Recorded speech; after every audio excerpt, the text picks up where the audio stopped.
Welcome to Luca is a billionaire, where the only thing I invest in is your answers. You start by enabling what AirDrop needs, Wi-Fi and Bluetooth, then open Finder and choose AirDrop. Once done, set AirDrop visibility to contacts only or everyone so devices can discover you. Contacts only is safer, everyone is faster.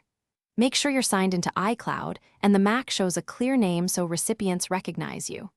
These steps connect the radios and identity. Without them, transfers won't begin. So complete each toggle and wait for devices to appear in the AirDrop window. Now pick the file and send it. You can drag the item onto the recipient's icon in the AirDrop pane or right-click the file, choose Share and AirDrop, then select the device. Once you choose the recipient, the receiving Mac will be prompted to accept or decline, accept to save to downloads. While transferring, watch the progress ring. AirDrop uses peer-to-peer Wi-Fi and Bluetooth so speeds adapt. If multiple files, queue them, AirDrop handles batches sequentially. Complete the process by confirming the file arrived, open Downloads or the specified app to verify it's intact. If a transfer fails, first toggle Wi-Fi and Bluetooth off and on, then try again. This resets radios without rebooting.